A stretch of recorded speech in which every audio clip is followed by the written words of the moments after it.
ಹೇಳಿ ಮನೋವ್ರೆ, ಈ ಕುರ್ಚಿ ಕಿತ್ತಾಟನ ನೀವು ಎನ್ಕೇಜ್ ಮಾಡ್ಕೊಳ್ಳೋ ಬದಲು ನಿಮ್ಮಲ್ಲೇ 108 ತಲೆನೋವು. ಸರ್ ಈಗ ನೋಡಿ, ಮೊನ್ನೆ ಮುಖ್ಯಮಂತ್ರಿಯವರ ಮಗ ಹೇಳಿಕೆ ನೋಡಿ, ಏನೋ ಸ್ವಲ್ಪ ಕಿಡಿ ಅಣಿಸಿದ್ರು, ದೊಡ್ಡ ಮಟ್ಟದಲ್ಲಿ ಹತ್ತಿ ಉರಿತಿದೆ. ಏನು ಅಂದರೆ ಈಗ ನೋಡಿ, ಇನ್ನೊಂದು ಕೆಲವೇ ದಿನಗಳಲ್ಲಿ ರಾಹುಲ್ ಗಾಂಧಿ ಬರ್ತಾ ಇದ್ದಾರೆ ಸಂವಾದ ಮಾಡೋಕ್ಕೆ. ಏನು ಅಂದರೆ ನವೆಂಬರ್ ಕ್ರಾಂತಿ ಏನು ಬೇಕಾದ್ರೆ ಆಗ್ಬೋದು ಸರ್. ರಾಜ್ಯ ಜನ ಏನು ಕಾಯ್ತಿದ್ದಾರೆ ಗೊತ್ತಾ ಸರ್? ಒಂದು ಮುಖ್ಯಮಂತ್ರಿಗಳು ಯಾರು ಆಗ್ಬೋದು ಅನ್ನೋದು ಕಾಯ್ತಾ ಇರ್ಬೋದು. ರಾಜ್ಯ ಜನತೆಲ್ಲ ಮನಸ್ಸಲ್ಲಿ ಏನಿದೆ ಅಂದರೆ ಸರ್ಕಾರನೇ ಬದಲಾಗುತ್ತೇನೋ.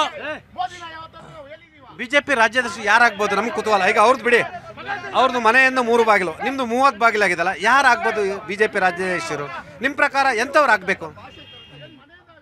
ಅದು ರಾಜ್ಯಾಧ್ಯಕ್ಷರನ್ನ ಯಾರು ಮಾಡ್ಬೇಕು? ಈಗ ಅವ್ರ ಬಗ್ಗೆ ಮಾತಾಡ್ತೀರಾ, ನಿಮ್ದು ಕೇಳಿದಾಗ ಯಾರು ಅವ್ರು ನಿಮ್ಮ ಪ್ರಕಾರ ನೀವೊಬ್ರು ಪ್ರಾಮಾಣಿಕ ಕಾರ್ಯಕರ್ತರಾಗಿ, ಪ್ರಾಮಾಣಿಕ ನಾಯಕರಾಗಿ ಎಂಥವ್ರು ರಾಜ್ಯ ಬಿಜೆಪಿ ಅಧ್ಯಕ್ಷ ಆಗ್ಬೇಕು? ಅಲ್ಲ, ಬಿಜೆಪಿ ಅಧ್ಯಕ್ಷನ ಮಾಡೋದು ಮೇಲ್ಗಡೆ ಅವರು, ಯಾರು ಪಾರ್ಟಿ ಹೈಕಮಾಂಡ್ ಮಾಡುತ್ತೆ. ಅವರು ಎಲ್ಲದನ್ನು ನೋಡ್ಕೊಂಡೇ ಮಾಡೋದು, ಎಲ್ಲಾರ್ದು ಕರೆಕ್ಟ್ ಮಾಡೋಕ್ಕೋಸ್ಕರನೇ ಅವ್ರನ್ನ ಮಾಡೋದು. ಎಂಥವ್ರು ಆಗ್ಬೇಕು ಸರ್? ಯಾರೇ ನಮ್ಮ ಪಕ್ಷದ ಹೈಕಮಾಂಡ್ ತೀರ್ಮಾನ ಮಾಡುತ್ತೆ ಅವರನ್ನ ನಮ್ಮ ರಾಜ್ಯಾಧ್ಯಕ್ಷರು ಅಂತ ಗೌರವ ಕೊಡ್ತೀವಿ. ವಿಜೇಂದ್ರಣ್ಣ ಆಗ್ಲಿ, ಯತ್ನಾಳ್ ಆಗ್ಲಿ, ಯಾರೇ ಆಗ್ಲಿ, ಅವ್ರು ನಮ್ಮ ರಾಜ್ಯಾಧ್ಯಕ್ಷರು ಗೌರವ ಕೊಡ್ತೀವಿ. ಯತ್ನಾಳ್ರವ್ರ ರಾಜ್ಯಾಧ್ಯಕ್ಷರಾದ್ರೆ ಗೌರವ ಕೊಡ್ತಾರಂತೆ. ಯತ್ನಾಳ್ರವ್ರನ್ನ ಭಾರತೀಯ ಜನತಾ ಪಕ್ಷ ಉಚ್ಚಾಟನೆ ಮಾಡಿದೆ. ಅವರಿಗೆ ನಮ್ಮ ಪಕ್ಷಕ್ಕೆ ಯಾವುದೇ ರೀತಿಯ ಸಂಬಂಧ ಇಲ್ಲ ಸರ್. ಈಗ ನಮ್ಮ ವಿಜೇಂದ್ರಣ್ಣ ಅವ್ರ ನಾಯಕತ್ವ ತುಂಬಾ ಮಾಡಬೇಕು. ಅಲ್ಲ ಸರ್, ಯತ್ನಾಳ್ ಅವ್ರಿಗೆ ನಮ್ಮ ಪಕ್ಷಕ್ಕೆ ಯಾವುದೇ ರೀತಿಯಾದಂಥ ಸಂಬಂಧ ಇಲ್ಲ. ನಮ್ಮ ಪಕ್ಷದ ನಾಯಕರು ನೈತಿಕ ದಿವಾಳಿ ಆಗಿದೆ ಬಿಜೆಪಿ ಅನ್ನೋದಕ್ಕೆ ಅವ್ರು ಹೇಳಿದಂತ ಉದಾಹರಣೆ.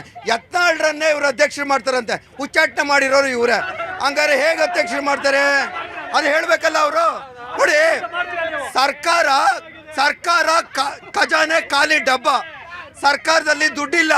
ಆ ದುಡ್ಡಿಲ್ದಿರೋದಕ್ಕೋಸ್ಕರ ಕುರ್ಚಿ ಕಾಳ್ಗವನ್ನು ತಗೊಂಡು ಬಂದು ಒಂದು RSS ಅಂತ ಒಂದು ವಿಷಯಗಳನ್ನ ವಿಷಾಂತರ ಮಾಡಿಕೊಂಡು ಸರ್ಕಾರ ಮತ್ತು ವಿಪಕ್ಷಗಳು ಕಾಲಹರಣ ಮಾಡ್ತಾ ಇದೆ.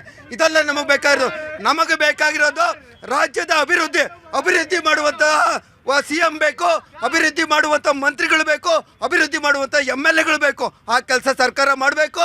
ಅದನ್ನು ಎಚ್ಚರಿಸುವ ಕೆಲಸ ಪ್ರತಿಪಕ್ಷಗಳು ಮಾಡಬೇಕು. ಆ ಕೆಲಸಗಳು ಮಾಡದೇ ಇದ್ರೆ ಈ ರೀತಿಯಾದ ಗುಂಡಿಗಳು ಹಾಗೇ ಇರುತ್ತೆ ಮತ್ತು ಉದ್ಯೋಗಗಳು ಸೃಷ್ಟಿಯಾಗೋದಿಲ್ಲ. ನಮ್ಮ ಜೊತೆ ಕಮ್ಯುನಿಸ್ಟ್ ಗೆಳೆಯರು ಕೂಡ ಇದ್ದಾರೆ.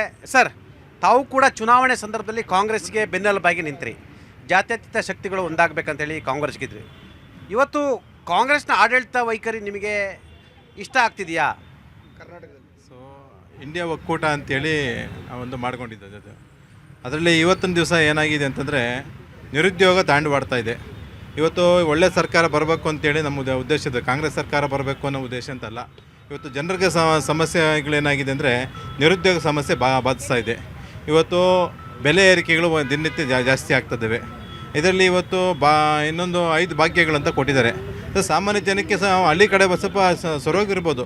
ಬಟ್ ಆದರೆ ನಗರದಲ್ಲಿ ವ್ಯಾಪ್ತಿಯಲ್ಲಿ ಇವತ್ತು ಜನ ಬಾಡಿಗೆ ಕಟ್ಕೊಂಡು ಇವತ್ತು ಕೂಲಿ ಮಾಡ್ಕೊಂಡು ಇವತ್ತು ನೀವು ಬಾಡಿಗೆನ ಕೊಡಿ ಅಂತ ಕೇಳ್ತಿದ್ದೀರಾ? ಬಾಡಿಗೆ ಅಂತಲ್ಲ, ಇವತ್ತು ಕೂಲಿ ಕಡಿಮೆ ಇದೆ, ಬಾಡಿಗೆ ಕಟ್ಟಕ್ಕಾಗೋದಿಲ್ಲ. ಇವತ್ತು ಖಾಸಗಿ ಶಾಲೆಗಳಲ್ಲಿ ಇವತ್ತು ದೊಡ್ಡ ಮಟ್ಟದಲ್ಲಿ ಇವತ್ತು ಡೊನೇಷನ್ ಜಾಸ್ತಿ ಆಗ್ತದೆ. ಖಾಸಗಿ ಶಾಲೆಗಳು ಯಾರ್ದು? ಖಾಸಗಿ ಶಾಲೆಗಳು ಬಿಜೆಪಿ, ಕಾಂಗ್ರೆಸ್, JDS ಇರ್ತಕ್ಕಂಥ ಎಲ್ಲ ರಾಜಕಾರಣಿಗಳದ್ದು ಇದೆ, ಹೌದಲ್ವಾ? ಕಾನೂನು ಮಾಡೋರದೇ ಬಿಜೆಪಿನವ್ರದ್ದು ಇದೆ, ಕಾಂಗ್ರೆಸ್ನವ್ರದ್ದು ಇದೆ, JDSನವ್ರದ್ದು ಇದೆ. ಈ JCB ಪಕ್ಷಗಳದು ಇವರು ಬಂಡವಾಳಶಾಹಿ ಪಕ್ಷಗಳು ಇವತ್ತು ಜನರಿಗೆ ದುಡ್ಡು ಕೊಟ್ಟು ಇವತ್ತು ಜನಸಾಮಾನ್ಯರ ಒಂದು ಬದುಕನ್ನು ಇವತ್ತು ಬೀದಿ ಪಾಲು ಮಾಡಿದ್ದಾರೆ. ಇದನ್ನು ಅರ್ಥ ಮಾಡ್ಕೊಬೇಕಾಗುತ್ತೆ. ಇವತ್ತು ಹಣ ಕೊಟ್ಟು ಇವತ್ತು ರಾಜಕೀಯ ಅಂತ ಮಾಡೋಂಥ ಕೆಲಸ ಇದಿದೆ. ಧರ್ಮದ ಹೆಸರಿನಲ್ಲಿ ಇವತ್ತು ಜಾತಿ ಹೆಸರಿನಲ್ಲಿ ರಾಜಕೀಯ ಮಾಡುವಂಥ ಪಕ್ಷಗಳು ಇವತ್ತು ಹೆಚ್ಚಾಗಿದ್ದಾವೆ. ಆದ್ದರಿಂದ ಜನಸಾಮಾನ್ಯರು ಬದುಕಬೇಕಾದ್ರೆ ಇವತ್ತು ಅವ್ರಿಗೆ ಶಿಕ್ಷಣ ಬೇಕು ಮತ್ತು ಅದೇ ರೀತಿಯಾಗಿ ಅವ್ರಿಗೆ ಉದ್ಯೋಗ ಬೇಕು. ಸಾಮಾನ್ಯ ಜನಕ್ಕೆ ಇವತ್ತು ಉದ್ಯೋಗ ಇಲ್ಲ ಅಂತ ಇವತ್ತು ಬೀದಿ ಪಾಲಾಗ್ತಾ ಇದ್ದಾರೆ. ಇವತ್ತು ಓದುವಂಥ ಜನರು ಇವತ್ತು ಜನ ಕೆಲಸ ಕಳ್ಕೊಂಡಿದ್ದಾರೆ. ದಯವಿಟ್ಟು ಅರ್ಥ ಮಾಡೋಕ್ಕಾಗುತ್ತೆ. ಕಾಂಗ್ರೆಸ್ ಅಟೆನ್ಷನ್ ಡೈವರ್ಟ್ ಮಾಡೋಕ್ಕೆ RSSಗೆ ಅಂಕುಶ ಅನುಮತಿ ಅನ್ನೋದನ್ನ ಮಾಡ್ತಿದೆ ಅನಿಸುತ್ತೆ ನಿಮಗೆ? ಮಾಡೋದೊಂದು ಇರಲಿ ಸರ್. ಪ್ರೆಸೆಂಟು ಏನಾಗಿದೆ ಅಂದರೆ 40 ವರ್ಷಕ್ಕೆ ಮುಂಚೆ ಯಡಿಯೂರಪ್ಪನವರು ಏನು ಸೈಕಲ್ದಲ್ಲಿ ಪಾದಯಾತ್ರೆ ರ್ಯಾಲಿ ಮಾಡ್ತಾಯಿದ್ರು. ಇವತ್ತು ಅದೇ ಯಡಿಯೂರಪ್ಪನವ್ರು ಬಂದುಬಿಟ್ಟು ರಾಜ್ಯದ ಮುಖ್ಯಮಂತ್ರಿ ಅಂದರೆ 40 ವರ್ಷಕ್ಕೆ ಮುಂಚೆ ಇವಾಗ ಸೈಕಲಲ್ಲಿ ಪಾದಯಾತ್ರೆ ಮಾಡೋರು ಎಲ್ಲಿದ್ದಾರೆ? ಇವತ್ತು ಈ ರಾಜ್ಯದ ಅಧ್ಯಕ್ಷರಾಗಿ, ರಾಜ್ಯದ ಮುಖ್ಯಮಂತ್ರಿಯಾಗಿ ಇಷ್ಟು ದುಡ್ಡು ಹೆಂಗೆ ಸಂಪಾದನೆ ಮಾಡಿದ್ರು? ಇವಾಗ ಆ ಮಟ್ಟಿಗೆ ಬೆಳಿಬೇಕಾದ್ರೆ ಕಾರಣ ಏನು? ಇವಾಗ 40 ವರ್ಷದಿಂದ ಸೈಕಲಲ್ಲಿ ಹೋರಾಟ ಮಾಡಿ ಈ ಪ್ರಶ್ನೆನ ಈ ದೇಶದ ಎಲ್ಲ ರಾಜಕಾರಣಿಗಳು ಕೂಡ ಪ್ರಶ್ನೆಯನ್ನ ಮಾಡಬೇಕು. ಏನು ಗೊತ್ತಾ, ಈ ರಾಜ್ಯದಲ್ಲಿ ಕಾನೂನು ಸುವ್ಯವಸ್ಥೆ ಅನ್ನೋದು ಸತ್ತೋಗಿದೆ. ಯಾಕೆಂದ್ರೆ ಪ್ರತಿ ದಿನನೂ ರೇಪ್ ಕೇಸ್ಗಳು ನೋಡಿ. ಇವ್ರದೇ ಪಕ್ಷದ ವಕ್ತಾರೊಬ್ಬರು ನಮ್ಮ ಬಸವನಗುಡಿನಲ್ಲಿ ಒಂದು BE ಕಾಲೇಜು ವಿದ್ಯಾರ್ಥಿನಿದು ರೇಪ್ಗೆ ಆಗಿದೆ ಅಂತ ಮಹಿಳಾ ಆಯೋಗಕ್ಕೆ ಇವರೇ ಕೊಡ್ತಾರೆ. ಇವ್ರದೇ ಸರ್ಕಾರ ಇದೆ. ಆಮೇಲೆ ಗಂಗೊಂಡಳ್ಳಿಯಲ್ಲಿ ಸಾಮೂಹಿಕ ರೇಪ್ ಆಗಿದೆ. ಪ್ರತಿ ಗಂಟೆಗಳಲ್ಲಿ ರೇಪ್ ಕೇಸ್ಗಳಾಗ್ತಾ ಇದೆ. ನಿಮ್ಮ ಸರ್ಕಾರ ತೊಳಿತಾ ಇದ್ದಾರೆ, ಹುಣಸೆಹಣ್ಣಾಗಿ ತೊಳಿತಾ ಇದ್ದಾರೆ. ಇಲ್ಲ ಸರ್, ನೋಡಿ ಕ್ರೈಮ್ ರೇಟ್ ಅನ್ನೋದು ನಮ್ಮ ಸರ್ಕಾರ ಬಂದ್ಮೇಲೆ ಕಡಿಮೆ ಆಗಿದೆ. ನೀವು ಮೊದಲಿಂದಾನು ತಗೊಳ್ಳಿ, ಅಂಕಿ ಅಂಶಗಳನ್ನ ತಗೊಳ್ಳಿ. ಹೆಣ್ಣು ಮಕ್ಕಳಿಗೆ ಅತ್ಯಂತ ಸುರಕ್ಷಿತವಾಗಿರುವ ಒಂದು ಜಾಗ ಅಂದ್ರೆ ಬೆಂಗಳೂರು ಅಂತ ರಿಪೋರ್ಟ್ ಇದೆ. 1-2 ಪ್ರಕರಣಗಳಾಗಿದೆ, ಆದ್ರೆ ತಪ್ಪು. ಅದನ್ನ ನಾವು ಕರೆಕ್ಟ್ ಆಗಿ ನಾವು ಕಾನೂನು ಕ್ರಮವನ್ನ ಕೈಗೊಳ್ಳಬೇಕು. ಇಡೀ ದೇಶದಲ್ಲಿ ಯಾವುದಾದ್ರೂ ಒಂದು ರಾಜ್ಯ ತುಂಬಾ ಚೆನ್ನಾಗಿದೆ ಪೊಲೀಸ್ ಇಲಾಖೆ ಅಂದ್ರೆ, ಕಾನೂನು ಸುವ್ಯವಸ್ಥೆ ಅಂದ್ರೆ ನಮ್ಮ ಕರ್ನಾಟಕ ರಾಜ್ಯ ಮಾತ್ರ.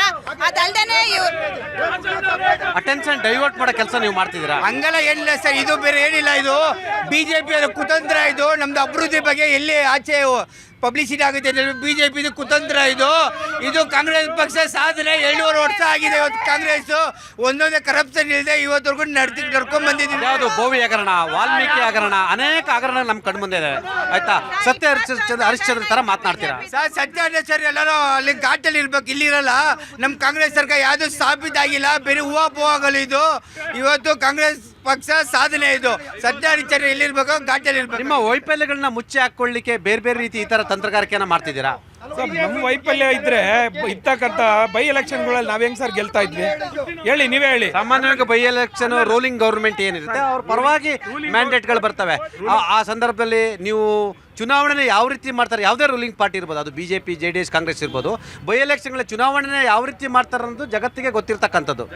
ಸರ್, ಅದೆಲ್ಲ ನೋಡೋರಿಗೆ ಕಣ್ಣಿಗೆ ಅದು ಕಾಣುವಂಥ ವಿಷಯಗಳು. ಫಸ್ಟ್ ಆಫ್ ಆಲ್ ಜನ ಯಾರನ್ನು ತೀರ್ಮಾನ ಮಾಡಬೇಕು, ಒಳ್ಳೆ ಕಾರ್ಯಕ್ರಮ ಇದೆ, ಆ ಕಾರ್ಯಕ್ರಮ ಅನ್ವಯವಾಗಿ ತಗೊಳ್ತವ್ರೆ. ಅರ್ಥ ಆಯ್ತಾ? ಇವಾಗ ಕಾನೂನು ಸುವ್ಯವಸ್ಥೆ ಬಗ್ಗೆ ಮಾತಾಡಿದ್ರು. ಅದೇ ಕಾನೂನು ಸುವ್ಯವಸ್ಥೆಯಲ್ಲಿ ನಡೆದಂಥ ಘಟನೆಗಳನ್ನ ತೆಗೆದು ನೋಡಿ, ಬಹುತೇಕ 75-80% ಇವ್ರ ಕಾರ್ಯಕರ್ತರು, ಇವ್ರ ನಾಯಕರುಗಳು, ಮುಖ್ಯಮಂತ್ರಿನೂ ಅದರಲ್ಲಿ ಇನ್ವಾಲ್ವ್ ಆಗಿರ್ತಾರೆ.